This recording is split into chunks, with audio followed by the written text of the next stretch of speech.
Bismillahirrahmanirrahim. Assalamualaikum warahmatullahi wabarakatuh. Waalaikumsalam warahmatullahi wabarakatuh. Terima kasih, ini wajah-wajah yang selalu ceria ya, meskipun siang hari. Ada Pak Ustadz Wahyu, ada Om Oji, kemudian ada lagi Mas Deo, Mbak Risa. Terima kasih sudah membantu merekam kegiatan ini. Teh Anissa Gilang, terima kasih banyak. Teh Rina, terima kasih semuanya. Alhamdulillah pada kesempatan ini kita masuk pada pertemuan 8 kegiatan KMMI Storytelling Multibahasa di Era Digital. Untuk memulai kegiatan, mari kita berdoa dulu. Silakan dipimpin oleh siapa? Mas Wahyu atau Mas Deo? Boleh, Ibu. Oh, silakan. Oleh Pak Ustadz Wahyu saja. Ya, baik. Izin Ibu dan teman-teman, sebelum kita memulai pertemuan hari ini, marilah kita berdoa menurut kepercayaan dan agama masing-masing. Berdoa dipersilakan.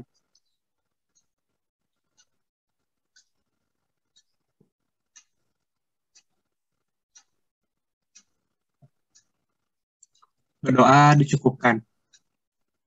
Alhamdulillah. Terima kasih banyak Mas Wahyu. Hari ini kita akan berbicara mengenai storytelling, komunikasi ya, berkomunikasi dalam kegiatan storytelling. Bagaimana pentingnya komunikasi dalam storytelling? Nah, ini disampaikan dalam kegiatan storytelling multibahasa ini.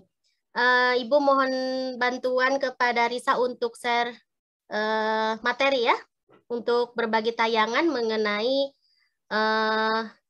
komunikasi, membangun komunikasi dalam storytelling ini. Ya. Nah, teman-teman sudah sangat pandai ya dalam berbicara mengenai komunikasi dalam storytelling. Nah, bagaimana kita memfokuskan cara-cara adapti ya, atau membangun komunikasi, beradaptasi dengan audiens begitu ya, menyesuaikan begitu ya pada saat kita storytelling. Nah, kita akan mendiskusikannya ya hari ini. Nah, ini diskusi yang pertama, kita berbicara mengenai pendapat Hardi di sini ya. Nah, Ibu panggil Mas Deo saja. Mas Deo. Kenapa, Bu? Mengenai pendapat dalam hidup ini, kita membicarakan ya, bercerita tentang diri kita sendiri, berbicara tentang masa lalu, masa kini mungkin ya, masa depan mungkin ya, berbicara tentang sosial. Nah, itu bagaimana kira-kira menurut Mas Deo? Dari pendapat ini, boleh dibacakan dulu bahasa Inggrisnya, kemudian maksud dari pernyataan ini menurut Mas Deo apa?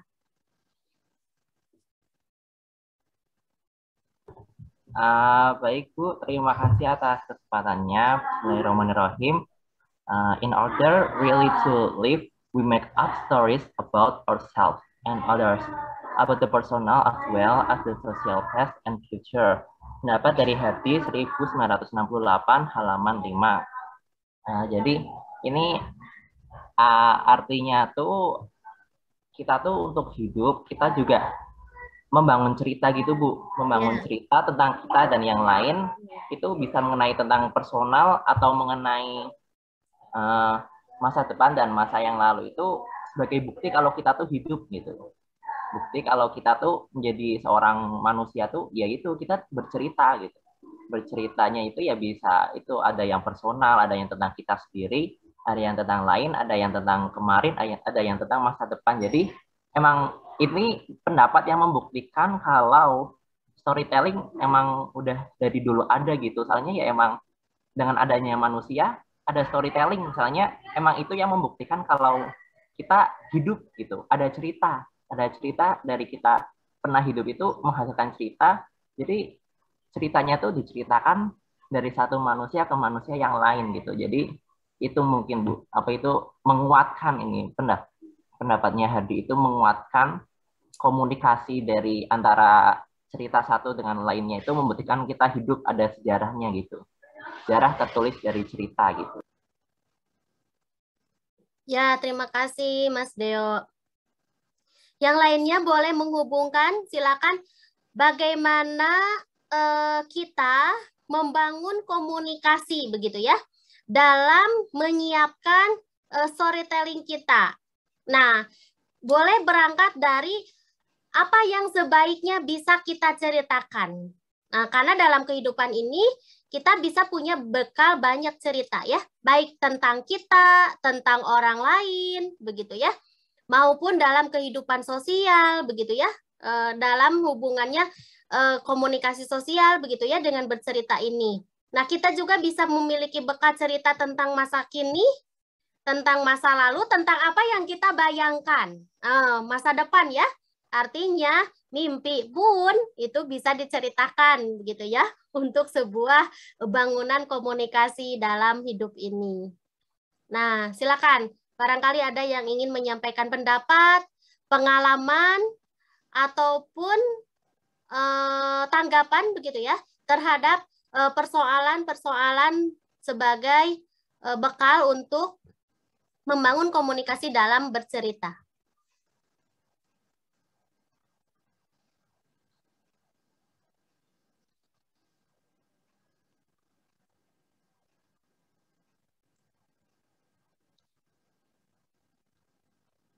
Mau dimulai dari siapa?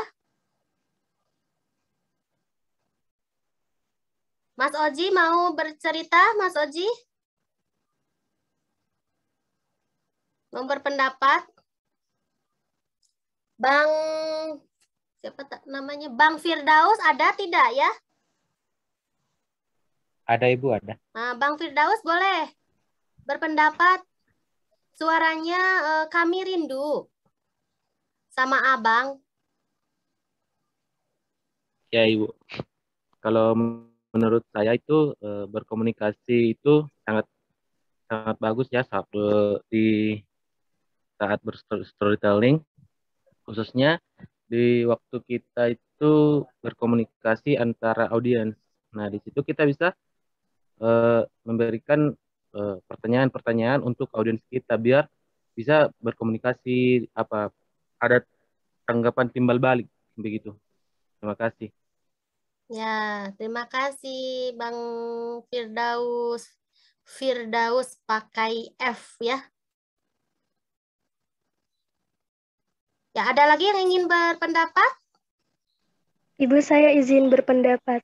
Ya, silakan. Ya, Ibu. Menurut pendapat saya, membangun komunikasi dalam storytelling bisa dengan cara menyisipkan pengalaman-pengalaman yang sudah pernah kita alami dalam hidup. Kan kita dalam hidup pasti telah mengalami suatu kejadian pahit manis. Mungkin dalam bercerita itu ada yang sesuai dengan pengalaman kita. Jadi bisa kita ceritakan kepada audiens dan di situ pasti akan membangun suatu komunikasi dalam storytelling. Seperti itu Ibu, terima kasih. Ya. Ya, baik, katanya pengalaman itu ada yang pahit dan ada yang manis. Nah, bagaimana ya membangun komunikasi dengan pengalaman yang manis ataupun dengan pengalaman yang pahit?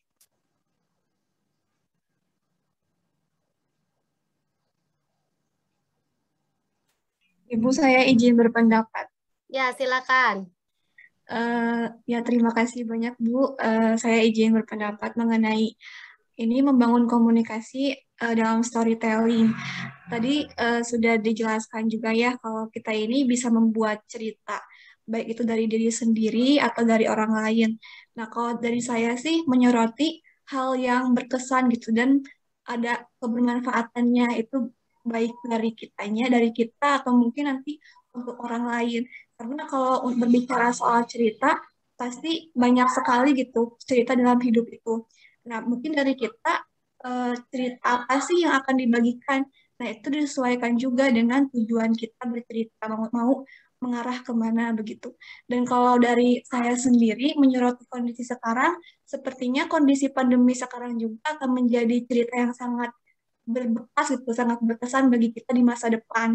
Nah, itu kita bisa menceritakan kalau misalkan kita pernah melewati masa-masa ini gitu, baik itu seperti halnya belajar atau mungkin ada beberapa hal yang sekarang ini kita tidak bisa merasakan secara langsung gitu. Seringkali berhadapan dengan teknologi, terus juga dan kabar-kabar lainnya seputar pandemi. Saya rasa ini akan menjadi cerita yang berbekas, berkesan di masa depan begitu Ibu. Terus kalau untuk menanggapi pengalaman misalnya, baik itu pengalaman yang pahit atau pengalaman yang bahagia, itu menurut saya harus ada dorongan dari diri kita sendiri untuk menceritakannya kepada orang lain. Karena tidak jarang gitu ya, ada orang lain yang enggan membagikan ceritanya. Jadi menurut saya itu harus dari kitanya ada kemauan untuk ingin berbagi kepada seseorang. Misalnya kalau ada rasa itu, mungkin nanti akan muncul dengan sendirinya ingin untuk menyampaikan. Dan itu juga ada kaitannya dengan nanti yang mendengarkan begitu. Karena kita tidak mungkin menceritakan suatu pengalaman secara tiba-tiba kepada semua orang yang mungkin tidak ada apa ya saling keterkaitan begitu. Apalagi misalnya ketika kita memiliki pengalaman A, kemudian ada seorang yang sama pula juga pernah merasakan, itu kan pasti akan terbangun suatu hubungan gitu ya, akan lebih kejayaan lagi erat antara komunikasi baik dari yang bercerita dengan yang mendengarkan cerita ketika ada kesamaan dari segi pengalamannya begitu. Terima kasih banyak Bu. Ya, terima kasih kembali Rohima. Menarik ya pernyataan Rohima. Jadi tidak semua orang mau berbagi cerita ya mengenai hal-hal yang barangkali pahit begitu ya dalam kehidupannya. Nah, ini juga menjadi salah satu hal yang berpengaruh ya terhadap bagaimana kita membangun komunikasi dalam bercerita. Lanjut ke slide berikutnya. Nah, ini ya. Nah, sebetulnya ini sebuah pendekatan ya dalam membangun storytelling. Ya, ini konteks pendekatan yang berkaitan dengan kultur ya, kemudian situasionalnya, kemudian dengan topiknya, hubungan dengan audiensnya tadi, dengan moda komunikasi ya, juga dengan tujuan sosial. Nah, kultur di sini membangun tujuan sosial. Nah, begitu ya. Dari kebiasaan-kebiasaan bercerita. Tujuan sosialnya apa? Gitu ya. Kemudian dari secara situasional itu sendiri.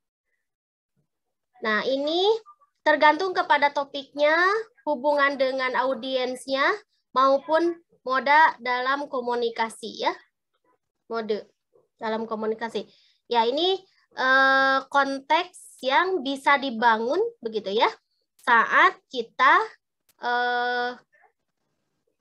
mencoba membangun komunikasi yang baik ketika bercerita. Nah, kira-kira berbicara tentang kultur sebagai tujuan sosial, apa sih yang menjadi konteksnya kira-kira? Konteks budaya atau konteks kultur ya, dengan tujuan tertentu dalam membangun komunikasi dalam kehidupan sosial, kira-kira seperti apa? Ibu izin menanggapi? Ya, silakan Salsa. Ya, baik Bu, terima kasih. Jadi kalau menurut saya sendiri, bagaimana cara menanggapi konteks kultural tujuan sosial, yaitu dengan adanya pengenalan budaya dari setiap daerah masing-masing. Contohnya seperti legenda Tangkuban Perahu di Jawa Barat. Nah, daerah itu kan merupakan suatu daerah yang banyak dikunjungi karena pariwisata ya Bu ya. Nah, mungkin mereka bertanya-tanya, kok ada ya Tangkuban Perahu di situ?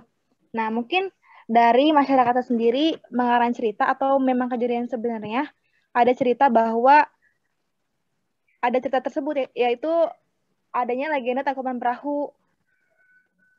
Jadi secara tidak langsung masyarakat menjelaskan kepada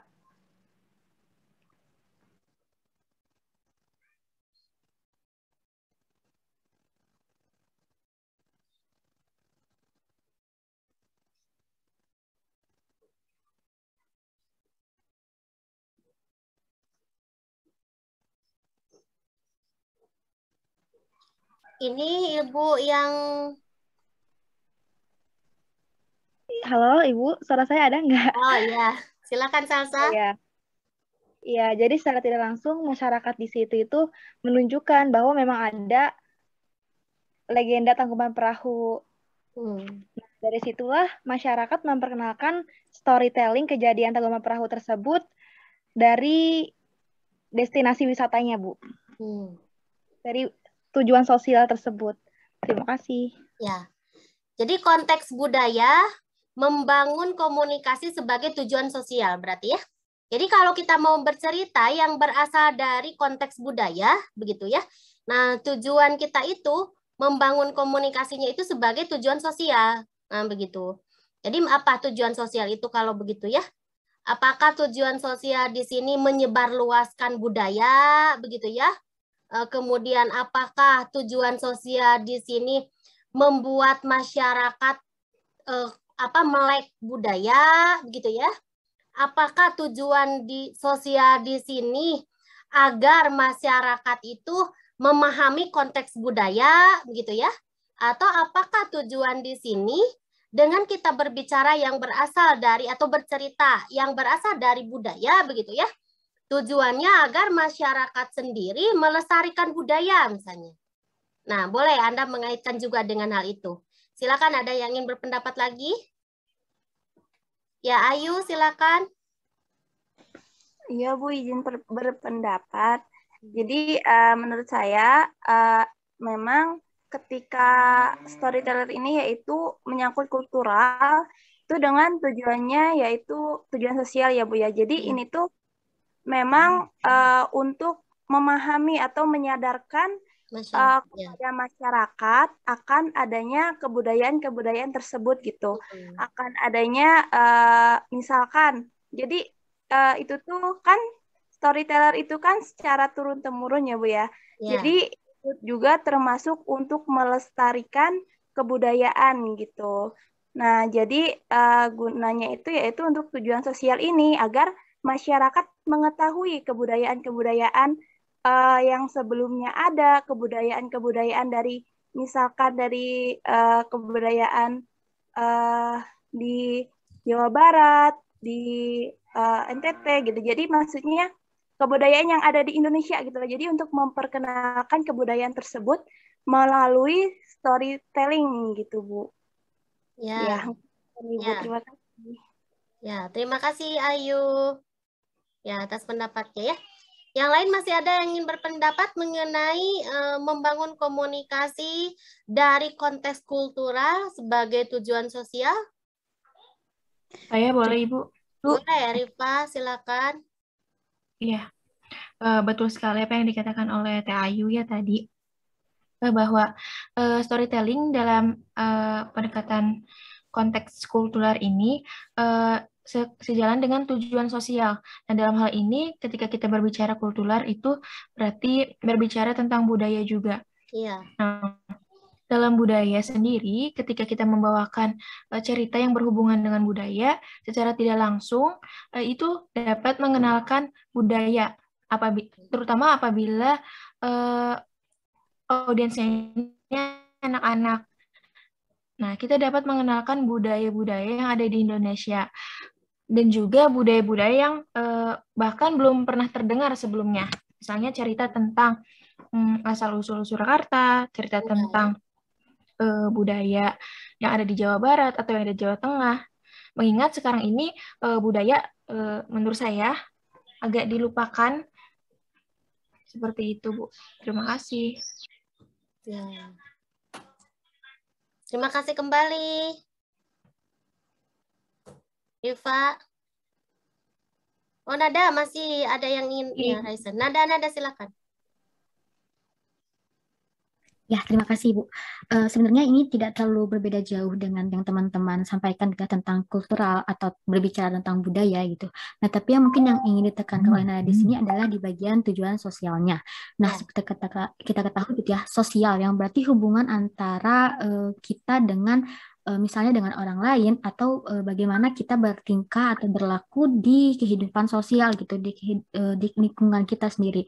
Nah, kadang kita temukan nih di bagian-bagian cerita atau dongeng yang misalnya kita pakai cerita rakyat dari berbagai daerah, bisa itu dari Bali, Jawa, Kalimantan, mereka kadang memiliki ciri khas dari penanaman nilai dan moralnya, Bu. Misalnya berawal dari budaya dan adat kebiasaannya. Dari adat setiap kebiasaan setiap daerah itu kan berbeda-beda ya. Nah, di sini ada nilai dan moral yang terlesap dalam cerita tersebut gitu.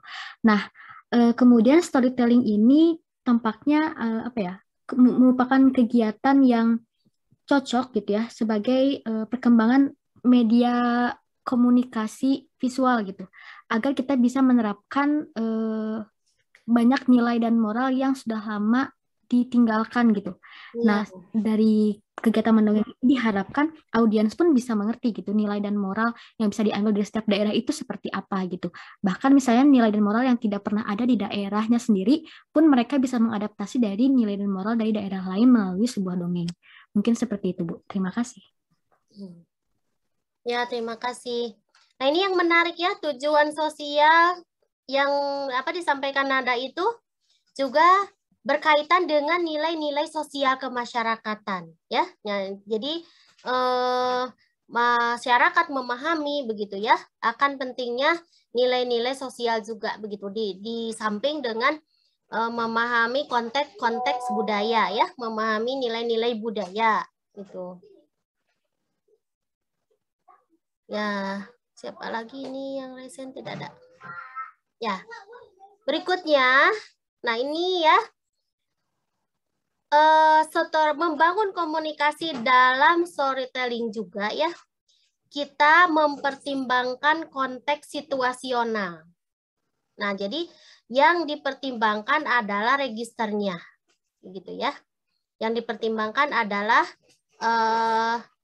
ya berbagai hal yang berhubungan dengan siapakah, begitu ya. Siapakah begitu dari komponen-komponen storytelling ini. Nah, mungkin dari storytellernya mempertimbangkan topik, gitu ya. Kemudian dari audiensnya mempertimbangkan hubungan dengan audiens. Dan dari bentuk komunikasinya mempertimbangkan jenis atau bentuk komunikasi modenya begitu ya. Dalam hal jenis komunikasi apa sih yang ingin kita tampilkan begitu konteksnya. Nah, ini silakan barangkali ada yang bisa mengaitkan ya antara konteks situasional ini begitu ya dari kebutuhan register para storyteller maupun pendengar storytellingnya begitu atau audiensnya maupun jenis komunikasi yang akan dibangun dari topik yang akan diberikan oleh storyteller terhadap pendengarnya. Silakan.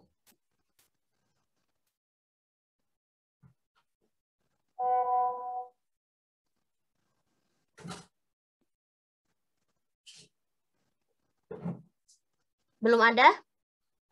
Ya. Bagaimana kita menyiapkan topik cerita?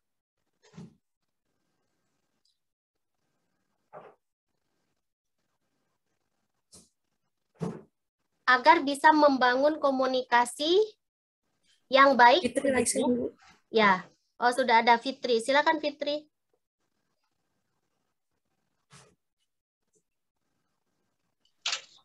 Baik Ibu, terima kasih atas kesempatannya.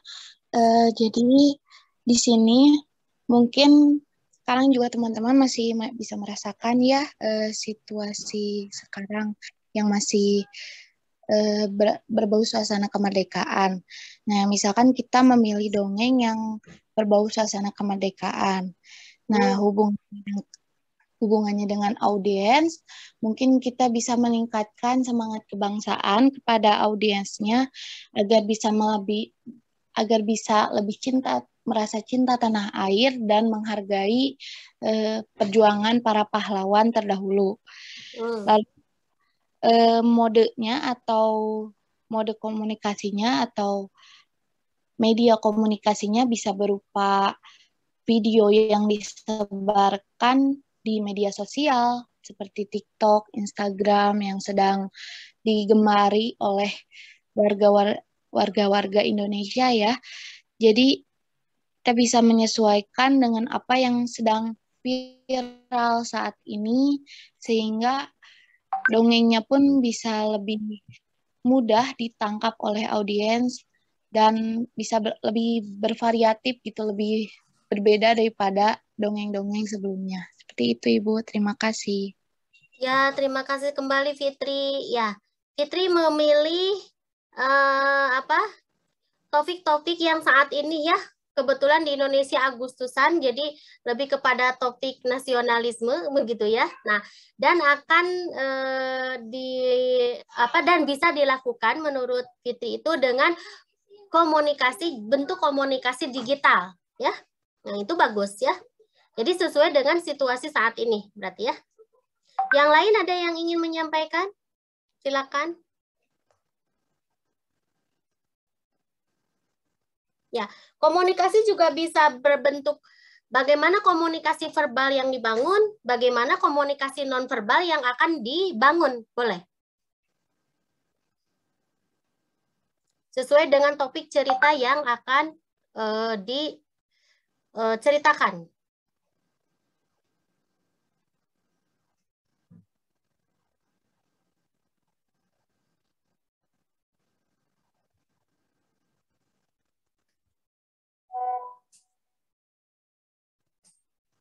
Ya, kalau misalnya tadi topik ceritanya tentang tadi siapa Rifa ya Surakarta atau Rifa Surakarta bukan? Ya Ibu. Misalnya ya topiknya tentang budaya atau tentang silsilah kerajaan atau tentang di Surakarta lah apa ya begitu ya. Nah, berarti audiensnya itu masyarakat ya, agar tahu, atau misalnya anak-anak, agar tahu mengenai tradisi yang lama, yang dulu. Nah, ini modenya itu dalam komunikasi secara verbal bagaimana, secara nonverbal bagaimana kira-kira ini? Supaya terbangun komunikasi yang baik begitu, antara si pencerita dengan pendengar cerita.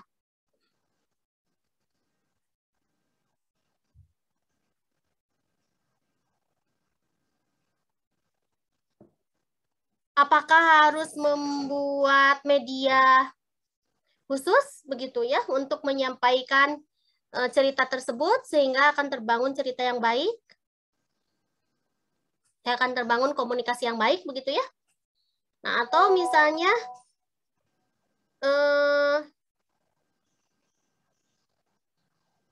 melakukan gerakan-gerakan tadi ya, gerakan-gerakan mimik wajah misalnya, atau misalnya apalagi yang nonverbal itu.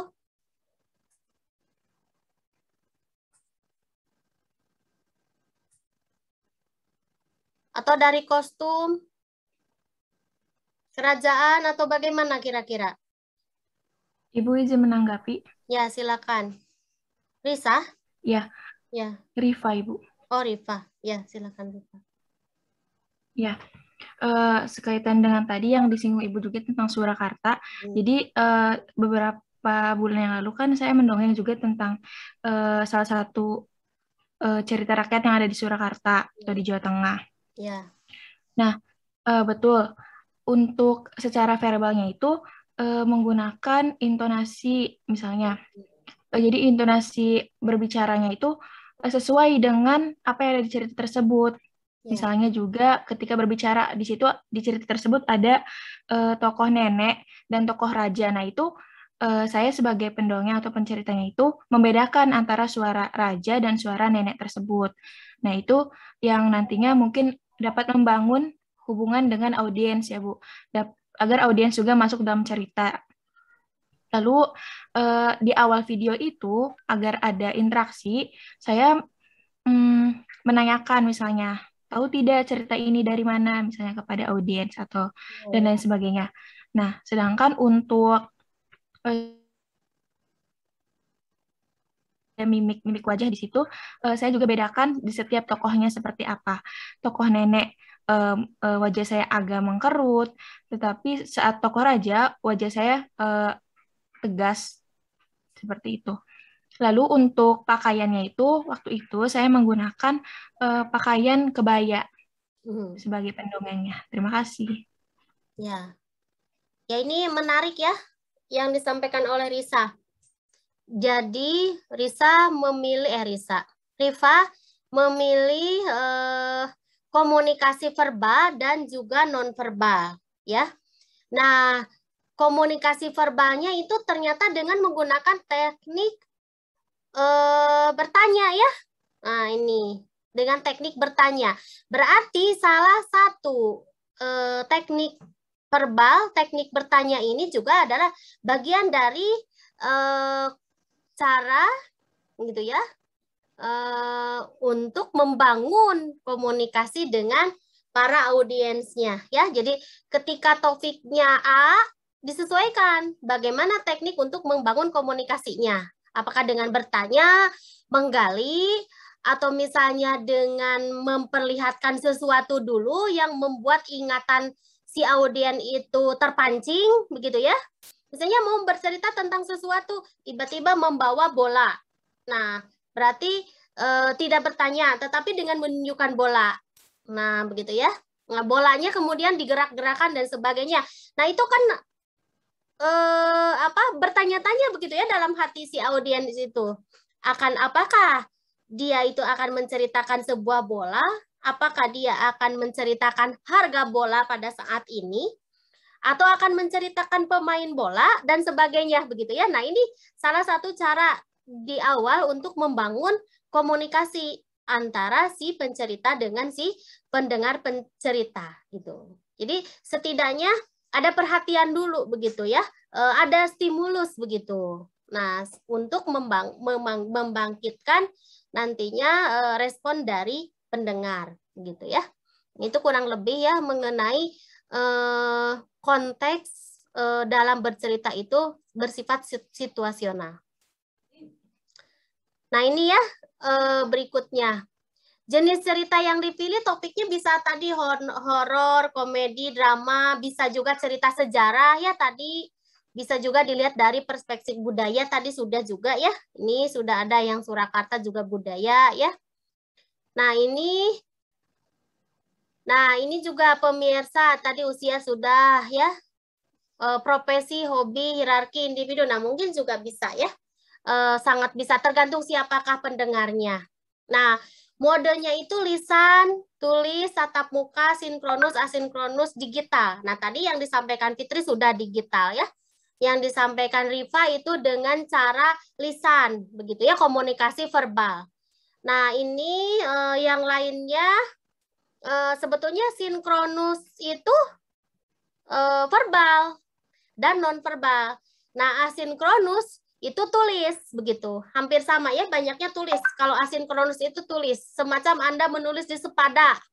Nah, itu asinkronus. Nah, tapi kalau untuk storytelling asinkronus, mungkin cocoknya hanya untuk kalangan pendidikan saat ini. Tapi kalau untuk kalangan masyarakat, lebih baik dengan lisan, tatap muka atau tatap layar ya, misalnya membuat festival atau apa, sekarang bisa festival budaya, kemudian dilakukan secara sinkronus begitu ya, atau dengan buat digital tadi, apakah video begitu ya, atau yang lainnya. Nah, itu asinkronus ini kurang cocok untuk kalangan masyarakat, tapi lebih cocok untuk kalangan pendidikan seperti Anda mahasiswa ya, ataupun siswa itu melalui Google Classroom. Nah, itu Google Classroom itu asinkronus. Nah, itu bisa saja begitu ya, bentuk-bentuk komunikasi yang bisa dilakukan untuk menyampaikan sebuah cerita. Lanjut. Bisa ya. Nah, ini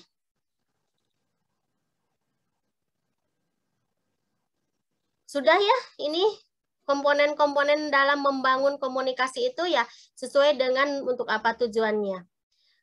Membangun komunikasi harus persiapan, pelaksanaan, dan evaluasi diri. Nah, ini coba siapa yang mau berpendapat mengenai evaluasi diri? Bagaimana caranya kalau kita ingin mempersiapkan bercerita, lalu kita membuat evaluasi diri begitu terhadap persiapan cerita kita. Ada yang berpendapat lagi? Ada yang sudah ini, ada yang sudah punya, maksudnya apa ya? Oh, Ayu silakan yuk membuat evaluasi bagaimana nanti mempersiapkan cerita. Sebelumnya ada tes siapa tadi ya? Siapa? Sri Utami? Sri Utami dulu boleh? Boleh. Ya, silakan Sri Utami. Iya Bu, izin berpendapat mengenai evaluasi diri dari persiapan yang sudah kita lakukan. Jadi kalau menurut pendapat saya itu ketika kita melakukan persiapan tentunya kita akan menentukan topik-topik ataupun cerita apa yang nantinya akan disampaikan kepada pendengar. Nah, untuk mengevaluasi apakah persiapan kita itu udah maksimal, kita akan melihat misalnya dari cerita-cerita yang telah disampaikan oleh orang lain, apakah persiapan kita itu udah apa ya, jika dibandingkan dengan apa yang disampaikan oleh orang lain itu sudah sama ataupun bisa melebihi apa yang disampaikan oleh orang lain, maka berarti persiapan yang sudah kita lakukan itu sudah maksimal. Namun jika persiapan kita ini masih jauh kurang dari apa yang telah disampaikan dari cerita yang disampaikan oleh orang lain, maka itu membuat evaluasi diri kita itu harus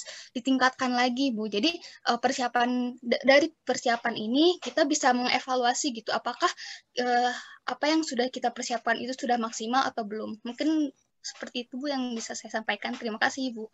Ya, siap, Sri. Ayu? Iya, baik, Ibu. Terima kasih. Ya. Jadi kan di sini tuh prinsip-prinsip membangun komunikasi dalam storyteller kan, dalam storytelling ini dimulai dari persiapan, pelaksanaan, lalu evaluasi diri. Nah, jadi memang ketika sebelum kita berstoryteller, nah kita tuh memang harus mempersiapkan gitu, seperti topik apa yang akan kita bahas, terus audiensnya ke siapa, dan bagaimana bentuk komunikasinya. Nah, ini kan merupakan persiapan ya, Bu ya. Jadi kita tuh sebelum melakukan pelaksanaan itu kita tuh ada persiapan dulu, ada pelatihan dulu gitu. Nah, ketika persiapan di sini sudah terpenuhi secara maksimal menurut kita, nah kemudian kita beralih ke pelaksanaan. Nah, karena sudah maksimal tadi, kita pelaksanaannya sesuai dengan mungkin yang telah kita persiapkan sebelumnya gitu. Nah, setelah pelaksanaan ini baru deh di sini ada evaluasi diri, di mana evaluasi diri ini buat mengevaluasi diri kita sendiri gitu ketika pelaksanaan tadi, apakah itu berjalan lancar ataukah ada yang kurang gitu. Karena ketika kita persiapan, kita kan belum tahu nih bagaimana nanti dalam pelaksanaannya gitu. Tetapi ketika kita sudah mempersiapkan semuanya lalu kita melaksanakan, itu biasanya yang pernah saya alami itu biasanya mungkin ada yang kurang mungkin dari persiapan kita gitu. Atau mungkin persiapan yang menurut kita maksimal ternyata itu tuh masih ada yang kurang gitu.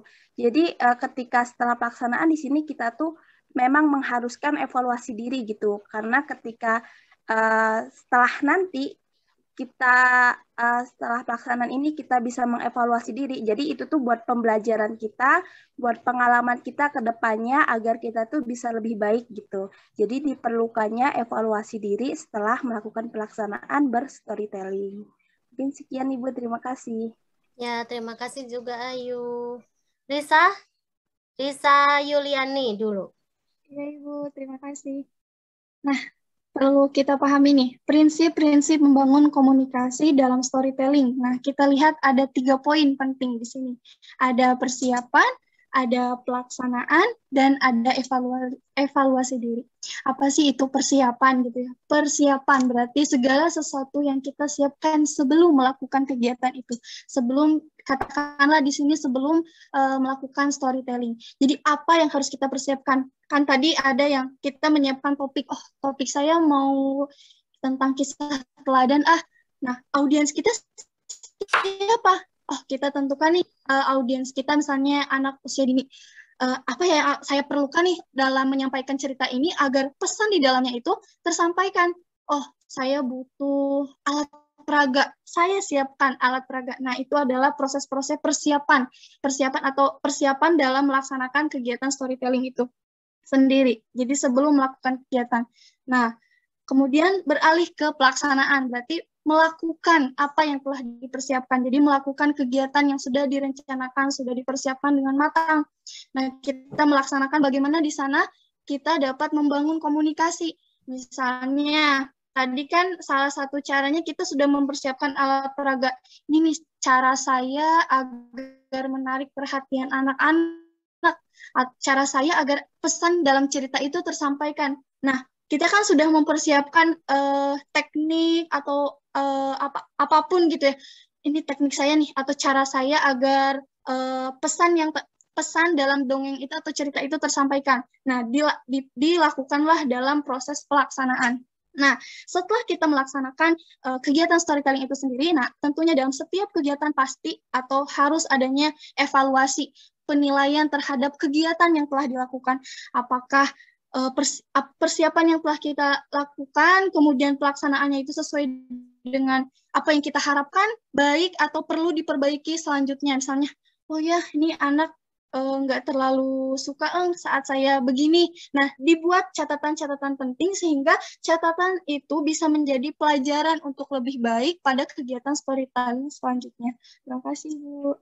Ya, membuat catatan ya dalam mengevaluasinya. Siap. Rifa?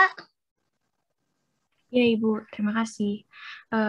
Saya izin berbagi pengalaman juga ya. Dalam prinsip-prinsip membangun komunikasi dalam storytelling yang pernah saya alami itu memang di tahap persiapan ini kita perlu mempersiapkannya dengan matang, baik itu dari segi temanya, judulnya, dan sasaran audiensnya. Kita juga mempersiapkan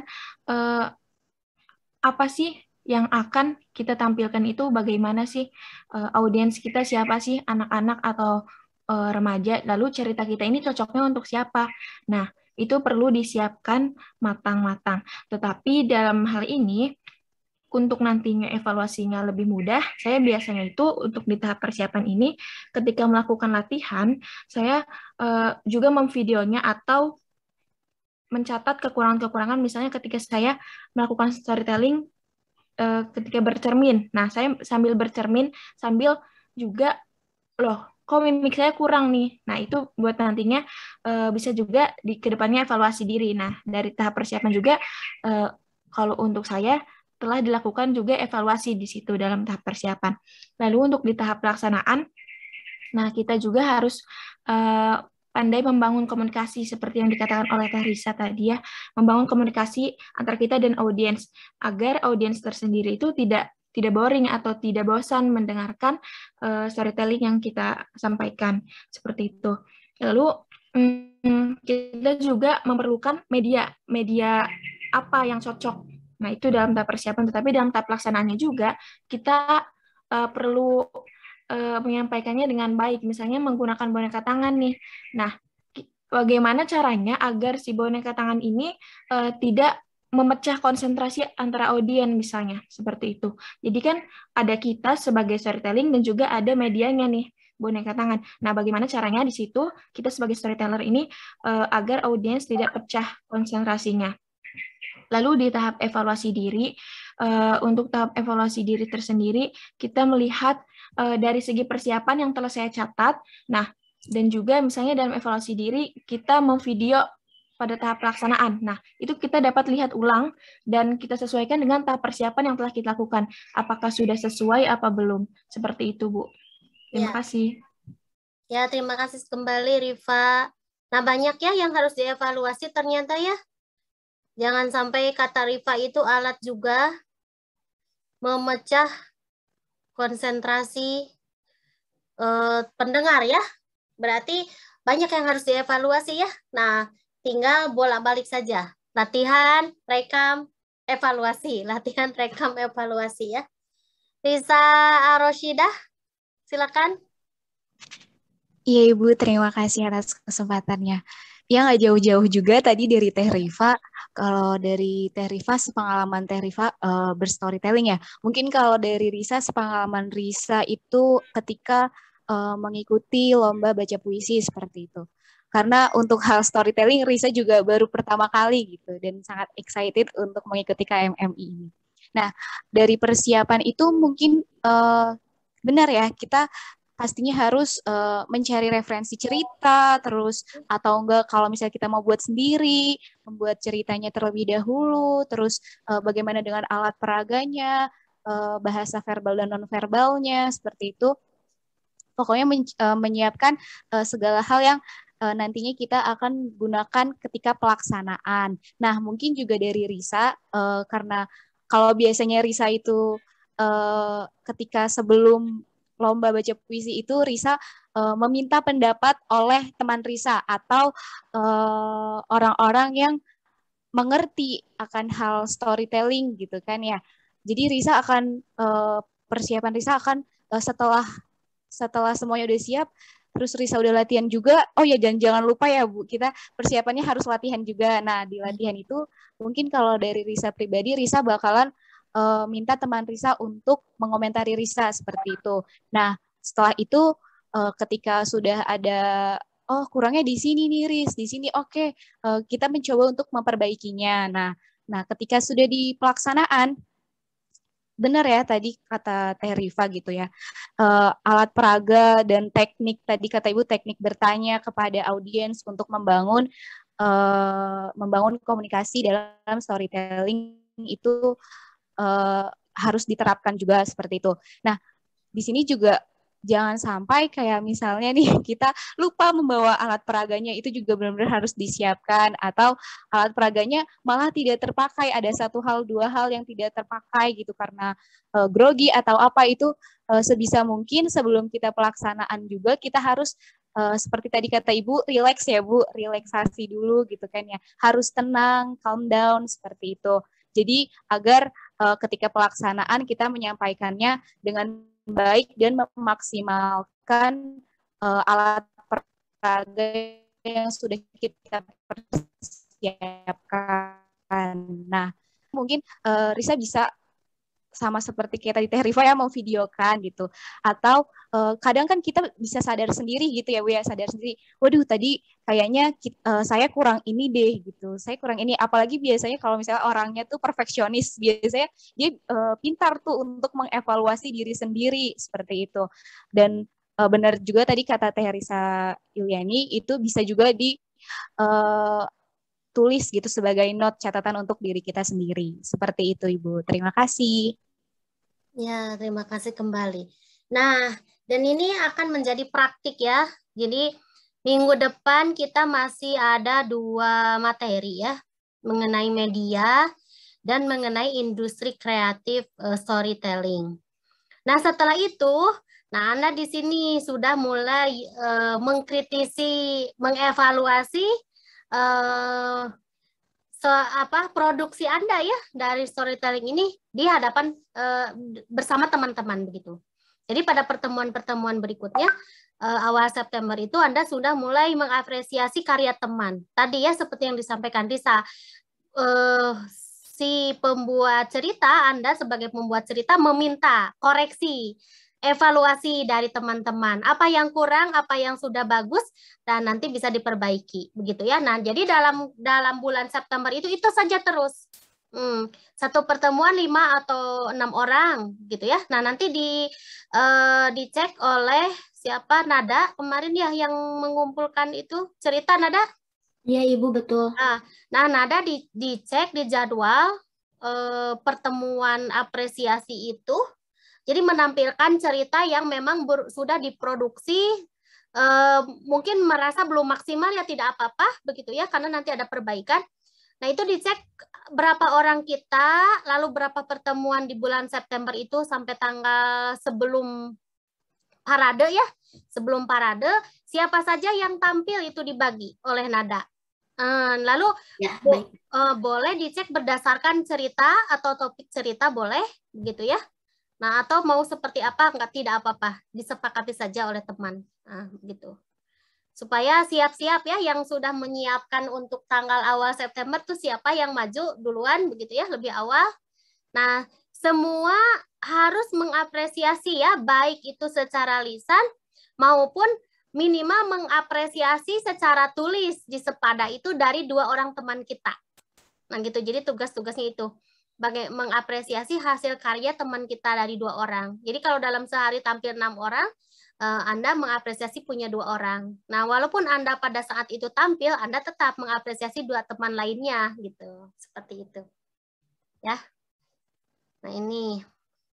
Jadi betul yang disampaikan teman-teman ya, dalam persiapan itu menonton rekaman pendongeng juga bisa nih, mempelajari teknik komunikasi mereka seperti apa, menyiapkan bahan, alat peraga, ya tadi sudah berlatih mendongeng ya, latihan ya, menguasai isi cerita ya. Ini sudah pasti ya. Berikutnya ke pelaksanaan, Risa. Nah, ini menghubungkan cerita dengan pengalaman pemirsa, ini boleh ya. Ternyata selain bertanya, kita menghubungkan pengalaman begitu ya dengan pendengarnya. Berarti Anda tentu pernah ini, Anda tentu pernah itu, Anda tentu pernah mendengar cerita ini, Anda tentu pernah mendengar cerita itu. Nah, boleh memberi ulasan singkat tentang cerita. Oh, di akhir berarti itu ya, biasanya di akhir atau di awal memberi ulasan singkat, bisa di awal bisa di akhir ya. Sebagai pengantar mungkin ya, membangkitkan keingintahuan pemirsa, memotivasi, meminta pendapat. Nah, ini bisa mengundang peserta untuk menyebut satu kata, frase atau bunyi-bunyian. Nah, ini tapi tentunya ini dalam luring ya, kalau mengundang peserta untuk menyebutkan sesuatu itu dalam luring. Tapi kalau Anda membuat produksi digital, ya komunikasi Anda itu dalam hal memotivasi bisa, dalam hal memberi ulasan bisa, menghubungkan dengan pengalaman bisa, begitu ya. Tetapi kalau langsung, komunikasi langsung, nah itu yang mungkin sulit, begitu ya. Mengulang bagian tertentu untuk mempertahankan memperhatikan ya, untuk mempertahankan perhatian pemirsa. Memanggil salah satu pemirsa ke atas panggung, itu kalau luring. Nah, tapi berarti ini pelaksanaan yang tidak bisa kita lakukan saat ini. Ya. Berikutnya boleh bisa. Nah, ini ya. Kembali lagi ke komunikasi nonverbal. Ya, ada tatap muka, gerak tubuh, suara, ekspresi wajah, sudahlah ya. Kemudian lagi masih ada. Nah, evaluasi. Tadi betul ya. Anda mendengarkan rekaman sendiri, begitu ya, mengidentifikasi hal-hal yang dianggap baik. Nah, tetapi nanti juga punya teman begitu. Poin-poin pelaksanaan itu bisa dijadikan acuan untuk mengevaluasi diri. Apa sih yang kurang? Berlatih lagi, ya. Tentu saja ini ya. Bisa apa lagi? Silakan, masih ada? Ini. Nah, ini ya. Jangan terlalu fokus pada kesalahan, tapi walaupun kita sudah mengevaluasi ya. Ya, jadi lupakan saja kesalahan itu, begitu ya. Tapi juga yang baik yang telah dilakukan juga tidak apa-apa, begitu ya. Lupakan juga begitu.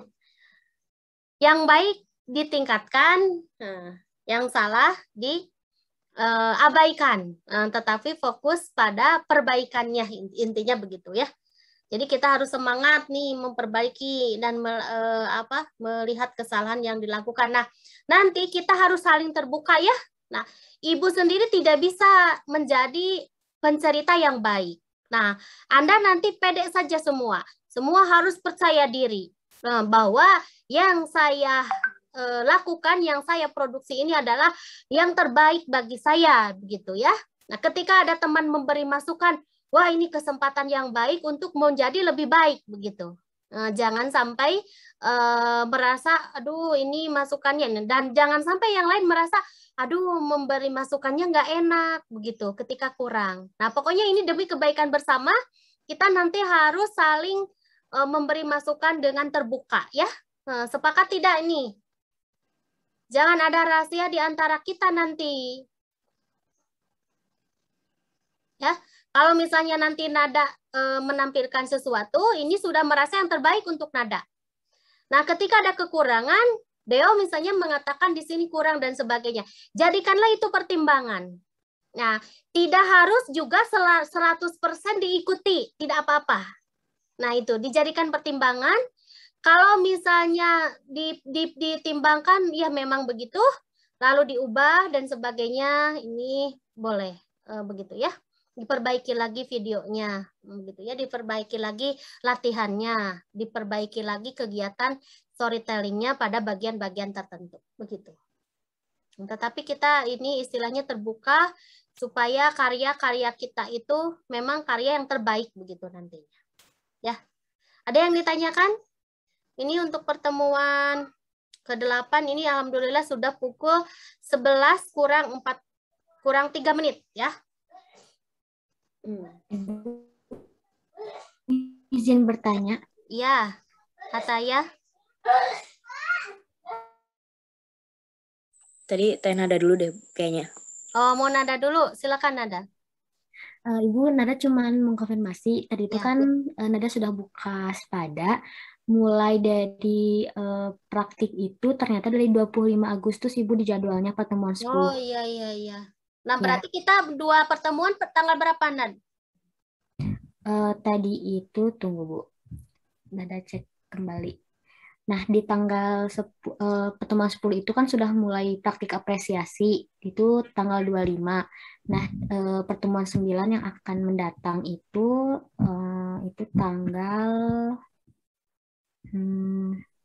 tanggal 24-nya Ibu, 24 Agustus. Oh, 24 Agustus itu media, media storytelling bukan? Itu tunggu Bu. Kalau media itu kan Ibu yang sekarang ya, media dan alat peraga itu pertemuan 8. Oh. Di sini ditulisnya. Ya, Berarti nah yang belum ada membangun yang tersampaikan lagi satu materi ya media. Iya Bu, di sini pertemuan 8 itu media, alat peraga, dan sarana storytelling pertemuan 8. Kemudian pertemuan 9 juga sama, pertemuan 9 storytelling sebagai industri kreatif. Itu tanggal? Itu tanggal 24. Oh, nah berarti tanggal 24 dan tanggal berapa kita minggu depan? Sebelum tanggal 24. Sebelum tanggal 24 itu, tunggu Bu. Tanggal di sini sih bukan sekarang itu pertemuan 8 ya. Pertemuan 8 harusnya kan esok ya tanggal 20 udah Bu, tidak berarti ada lagi. Yang salah ya. Karena ada webinar kemarin nggak tercatat dan kita ada webinar sekali lagi harusnya. Iya betul Bu, memang ada webinar tadi itu di pertemuan berapa ya webinar itu? Ya webinar tanggal berapa lagi? Tunggu sebentar Bu, dicek lagi. Oh, Ibu salah ya, di pertemuan 10 itu Ibu di sini ada tugas tentang pematerian. Jadi di pertemuan 10 itu webinar dulu berarti ya Bu ya? Ya, webinar berarti ya. Ya, berarti tanggal 25. Webinar. Tanggal 25 webinar ya? Ya, jadi Bu mungkin praktiknya dari mulai pertemuan 11 ya? Ya. Nah, berarti harusnya ada lagi Nat sebelum tanggal 24 itu satu pertemuan dulu. Media yang belum itu, kalau tidak salah industri kreatif, baru webinar. Ya Ibu, di pertemuan 9 itu ada materi yang terselip media, alat peraga, dan sarana storytelling. Jadi harusnya di pertemuan 8 ya Bu ya mungkin. Oh iya. Karena di pertemuan 9 judulnya itu sebagai industri kreatif, tapi materi yang disampaikan di sini media, alat peraga, dan sarana storytelling. Oh, berarti ada 2 materi saja ya kalau begitu ya. 2 materi di pertemuan 24, kemudian di pertemuan 25 webinar. Ya, karena ada webinar mungkin jadi itu keselip, maksudnya di materi ada kesalahan. Ya, berarti Ibu kita mulai berpraktik itu di pertemuan 11 ya? Iya, itu salah ya Nad, itunya, jadwal. Di pertemuan jadi di pertemuan 10 Ibu tidak menuliskan webinar, Bu. Jadi di pertemuan 10 itu sudah masuknya praktik, padahal ada webinar ya di situ. Oh iya ya. Dimulainya dari pertemuan 11. Kalau Tapi materinya ini ya, materinya memang webinar ya harusnya ya. Ya. Jadi praktik di pertemuan 11 di tanggal September bukan? Ini ya kemungkinan September, Bu. Iya betul. Enggak, masih 26 Agustus, Bu. Oh, 26. Nah, hari apa 26? Tanggal 26, dan di sini juga ada materi ini, Bu, ada materi apresiasi kalau nggak salah, bentar. Ya betul, ada di sini ada PDF apresiasi, Bu. Oh, nggak apa-apa, itu materi di ini saja, di sepada saja. Oh, iya. Tapi kita langsung praktik begitu. Kalau bulan September itu masuknya di pertemuan, bentar, Bu. Pertemuan 12 juga masih Agustus tanggal 31, Bu. Ya. Berarti Nada jadwalkan saja teman-teman yang pertama praktik itu di akhir Agustus ya. Di 31 ya, Bu. 31 Agustus berarti. Mulai 31 Agustus sampai 20 berapa September, begitu sebelum 24 September. Nah, itu ada berapa orang? Berarti per harinya itu berapa orang begitu? Iya. Tampilnya. Apakah bisa 6 atau 5 orang atau bagaimana begitu? Sepertinya lebih, Bu, karena kita ada 43 ya kalau tidak salah. Berarti bisa 7 ya. 7 orang katakanlah kali 10 menit. Itu kan 70 menit ya. Nah, lalu begitu sajalah beredek begitu ya, atau setengahnya dulu. 4 dulu, lalu apresiasi, 3 lalu apresiasi gitu ya. Untuk bertiga gitu. Iya. Dicatat dulu. Nanti apresiasinya bisa dicat juga dan bisa langsung ngomong begitu. Bisalah seperti itu. 70 menit itu kan 1 jam lebih. Nah, kalau kita 2 jam, berarti yang sisanya itu untuk mengapresiasi, memberikan masukan. Ya. Ya, begitu ya kira-kira. Ataya sekarang mau bertanya apa? Ini Bu, saya masih penasaran tentang moda di register yang slide keempat. Ya. Itu kan di situ ada sinkronus dan asinkronus. Kata Ibu sinkronus itu lisan, asinkronus itu tulis. Nah, kata Ibu juga video itu sinkronus kan Bu, tapi kan kalau Ibu ngirim video rekaman ini ke chat, itu Ibu bilang itu ya pengajaran asinkronus gitu. Asinkronus ya. Terus gimana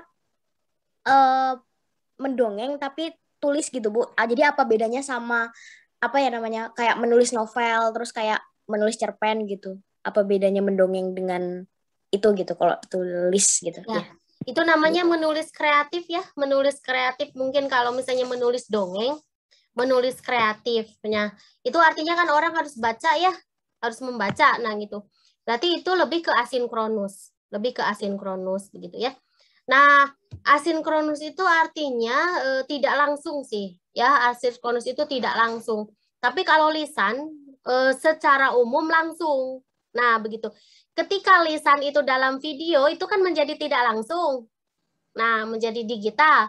Nah, hal-hal yang digital ketika disampaikan secara asinkronus itu bisa. Sangat bisa. Tinggal diunggah saja di blog begitu ya. Diunggah saja di aplikasi web yang sudah ada, misalnya GitHub begitu ya. Itu bisa. Kemudian kalau video itu juga verbal itu ada, lalu kita ingin disampaikan langsung, bisa juga secara sinkronus. Nah, kemudian video itu kita bisa bahas lebih lanjut, seperti ini. Dalam Zoom, dalam Google Meet, begitu. Nah, tetapi kalau video itu diunggah di Google Classroom atau di blog, gitu ya. Nah, itu asinkronus. Meskipun ada videonya, tetapi catatan-catatannya itu dalam komunikasi tulis, begitu. Jadi di Google Classroom bisa kan unggah video, tetapi kita menuliskannya, gitu. Tanggapannya. Begitu Ataya kira-kira? Berarti kalau video itu bisa sinkronus dan asinkronus. Kalau sinkronus itu berarti ada dialog, iya Bu, dialog tambahan. Ya, kalau sinkronus ada langsung begininya, tatap maya dan tatap maya dan langsung suara begitu. Oh ya, makasih Bu. Ya. Saya boleh memastikan ini nggak Bu tentang tugas Jadi kalau tugas ke-6 itu kita tinggal mengelis aja Bu untuk apa yang kita perlukan, peralatan dan perlengkapannya. Iya. Persiapan saja. Oh, persiapannya. Ya. Kalau tugas ke-8 itu berarti kita video tapi cuma yang bagian kita komunikasi sama audiensnya. Jadi nggak full kita bercerita atau gimana ya? Nah, itu bebas sih sebetulnya. Yang penting nanti pada saat pada saat mau ditampilkan sudah siap begitu pada jadwalnya. Berarti misalnya cuma di bagian potongan saat kita berkomunikasi dengan audiens itu juga nggak apa-apa? Boleh, iya. Oh iya. Ya. Berarti jadi tidak perlu di-cut atau suara-suara gitu kan belum? Iya. Oh iya. Oke. Ya, makasih Bu. Ya. Tidak ada lagi? Ibu izin bertanya. Ya, silakan.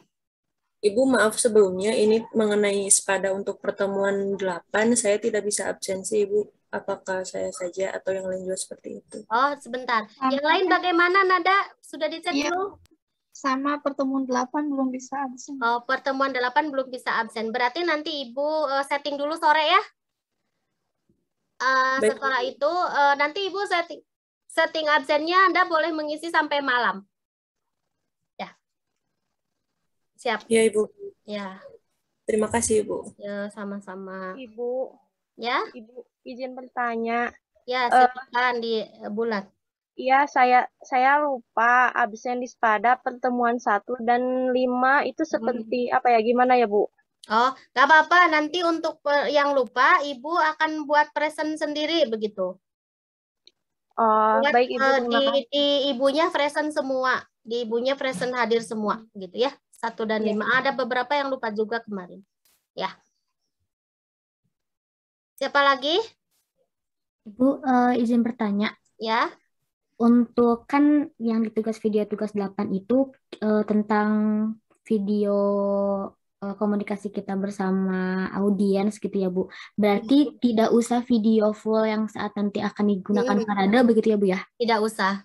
Ya, jadi itu hanya seperti jadi bagian saja gitu ya Bu ya? Ya, latihan aja. Nah, kemudian Bu di bagian yang nanti saat praktik kan kita beda lagi ya Bu ya, berarti bikin videonya itu. Nah, itu berupa video setengah jadi berarti ya Bu, atau misalnya bisa jadi video itu sudah siap diperadekan, tinggal menunggu komentar atau bagaimana? Iya, bisa jadi sudah selesai, mangga itu. Ya, berarti yang untuk praktik itu kita sudah mulai serius untuk membuat produknya gitu ya? Iya, iya. Oh iya ya. Ya Ibu, sama tadi Ibu tadi kan ada membuka berbagai pertemuan gitu ya untuk menentukan berapa kali kita praktik. Nah tapi di bagian pertemuan 12 atau ke bawah itu belum ada tanggalnya Ibu, jadi Nada bingung untuk membaginya nanti jadi berapa pertemuan gitu. Karena mengingat kalau misalnya dimulai dari pertemuan 13. Yang belum ada tanggalnya itu di jadwal atau di SPADA kan? Di SPADA itu belum ada Ibu. Oh, kalau di jadwal ada belum? Kalau di jadwal, sepertinya sudah ada sih Bu, jadi mengikuti di jadwal saja ya Bu? Mengikuti di jadwal, nah nanti untuk di SPADA disesuaikan dengan kita realnya begitu, karena kan kadang kita ada maju, ada mundur. Oh iya, iya Bu. Ya, terima kasih Bu. Ya, ya. Ya, yang lainnya?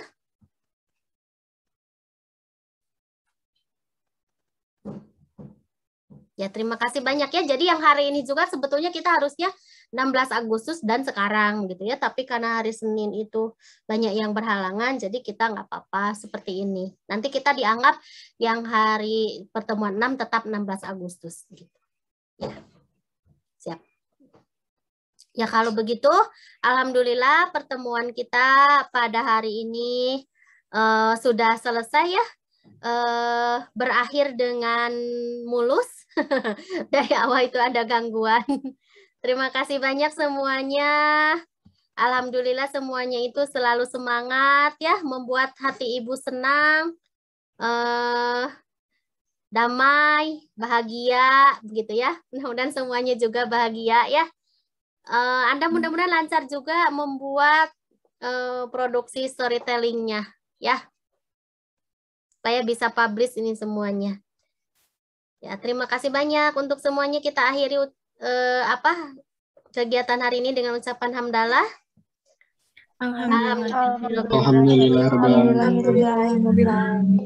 Subhanaka Allahumma wa bihamdika asyhadu an la ilaha illa anta astaghfiruka wa atubu ilaik. Ya, Ibu akhiri. Wassalamualaikum warahmatullahi wabarakatuh.